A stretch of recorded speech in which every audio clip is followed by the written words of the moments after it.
আসসালামু আলাইকুম। আজকে নিউজ থাকছে সেই কাতার প্রসঙ্গে। কাতার সংকটে ক্ষতিগ্রস্ত বাংলাদেশি শ্রমিক। সৌদি আরবের নেতৃত্বে সংযুক্ত আরব আমিরাত, মিশর ও বাহরাইন গত 5 জুন কাতারের সঙ্গে কূটনৈতিক সম্পর্ক ছিন্ন করে আকাশ, সমুদ্র, স্থলবন্দর বন্ধ করে দেয়। মাত্র 14 দিনের সময় বেঁধে দিয়ে কাতারি নাগরিকদের দেশগুলো থেকে ফিরে যাওয়ার এবং একই সময়ের মধ্যে কাতার থেকে নিজেদের নাগরিকদের ফিরে আসার নির্দেশ দেওয়া হয়।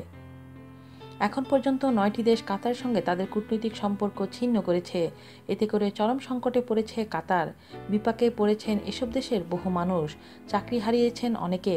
সৌদি আরব সীমান্ত বন্ধ করে দেওয়ার ফলে সবচেয়ে ক্ষতিগ্রস্ত হয়েছে কাতারের নির্মাণ খাত। নির্মাণ সামগ্রী আমদানি বন্ধ হয়ে যাওয়ায় বহু নির্মাণ প্রতিষ্ঠান কাজ স্থগিত করে দিয়েছে। ফলে বেকার হয়ে গেছে বহু শ্রমিক। ক্ষতিগ্রস্তদের বেশিরভাগই বাংলাদেশি শ্রমিক।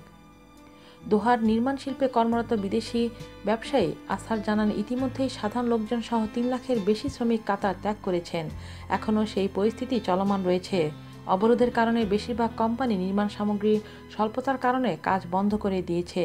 তিনি আরও বলেন, এই পরিস্থিতি দীর্ঘদিন ধরে চলতে থাকলে ছোট ছোট কোম্পানি তাদের শ্রমিকদের ছুটিতে কিংবা ভিসা বাতিল করে এককালীন দেশে পাঠিয়ে দিতে বাধ্য হবে। কাতারের নির্মাণ শিল্পে কর্মরত 21 বছর বয়সী বাংলাদেশি শ্রমিক সৌরভ আহমেদ বলেন, আগে বছরে 1 মাস ছুটি থাকলেও কাজ কমে যাওয়ায় ছুটি বাড়িয়ে 5 মাস করা হচ্ছে। তিনি আরও বলেন, দোহায় চাকরি খুঁজে পেতে একজনকে $4,000 পর্যন্ত ফি দিতে হয়, কিন্তু তাতে যদি কোনো লাভই না হয়, টাকা উপার্জন না করা যায়, তাতে কী লাভ?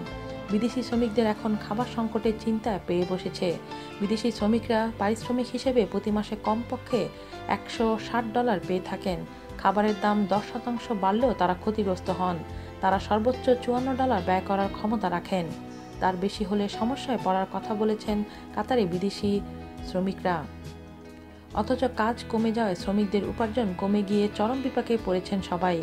আজ এ পর্যন্তই। ভালো থাকবেন। আল্লাহ হাফেজ।